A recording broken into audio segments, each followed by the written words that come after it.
Official এবং unofficial এই বিষয়টি যখনই সামনে আসলো এরপর থেকে একটি বিষয় নিয়ে অনেকেই প্রশ্ন করেন, যদি আমরা আনঅফিসিয়াল মোবাইল ফোন থেকে অফিসিয়াল মোবাইল ফোন করি অথবা অফিসিয়াল মোবাইল ফোন কিনি তাহলে সেই ফোনের সমস্যা হবে কি না, মানে অফিসিয়াল মোবাইল ফোন ভালো হবে নাকি খারাপ হবে, এবং অফিসিয়াল মোবাইল ফোন কোথায় পাওয়া যাবে, আমরা কোথা থেকে কিনতে পারবো অফিসিয়াল ফোন, এই বিষয়টি নিয়ে অনেকেই আমার কাছে কমেন্ট করেছেন। আমি অনেকের উত্তর দিয়েছি, তাই ভাবলাম এই বিষয়ে আরেকটি ভিডিও তৈরি করে আপনাদেরকে জানিয়ে দেই। এই বিষয়টি জানতে হলে আপনাকে অফিসিয়াল এবং আনঅফিসিয়ালের পার্থক্যটি বুঝতে হবে।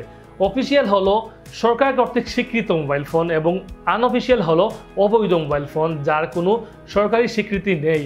অফিসিয়াল ফোন যখন বাংলাদেশে আসে অথবা বাংলাদেশে উৎপাদন করা হয় তখন সরকারকে তারা ব্যাট ট্যাক্স দিয়ে সেটি উৎপাদন করা হয়।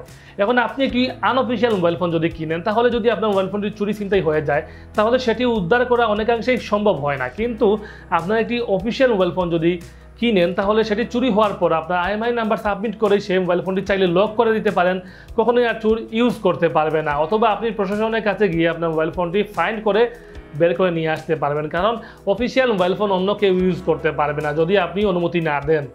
তাই অফিসিয়াল মোবাইল ফোনে অনেক সুবিধা রয়েছে। সেই সাথে আপনি একটি মোবাইল ফোন নতুন কিনলেন, অফিসিয়াল মোবাইল ফোনে 1 বছরের ওয়ারেন্টি পাওয়া যায়, কিন্তু আনঅফিসিয়াল মোবাইল ফোনে কোনো ওয়ারেন্টি দেওয়া হয় না। আপনি একটি দোকান থেকে যদি আনঅফিসিয়াল ফোন কিনেন তাহলে সেটি দোকান থেকে কিনে বের হওয়ার পর যদি কোনো সমস্যা হয় সেই মোবাইল ফোনটি দোকানদার কখনোই আর ফেরত নিবে না, কোনো কিছু সার্ভিসিং করে দিবে না। কিন্তু ওয়ারেন্টি ফোন যদি নেন তাহলে আপনাকে 1 বছরের মধ্যে তারা সার্ভিসিং ফ্রি করে দিতে বাধ্য, এবং এটি নিয়ে আপনি চাইলে চ্যালেঞ্জও করতে পারবেন। যদি ওয়ারেন্টি সার্ভিস আপনাকে ফ্রি সেবা না দেয় তার জন্য আপনি কোর্টে মামলাও করতে পারবেন, কারণ সেই অধিকার আপনার রয়েছে, কারণ আপনি সরকারকে ট্যাক্স ব্যাট দিয়ে এই মোবাইল ফোনটি কিনেছেন, তার মানে আপনার মোবাইল ফোনটি অফিসিয়াল।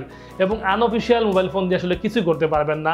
আপনি তো প্রথমত আপনি যে ওয়ারেন্টি সুবিধা পাবেন না, তারপর চুরি হয়ে গেলে সেটি উদ্ধার করা সম্ভব হয় না, আরও অনেক সমস্যা রয়েছে, মানে আপনি একটি অবৈধ ফোন ইউজ করছেন।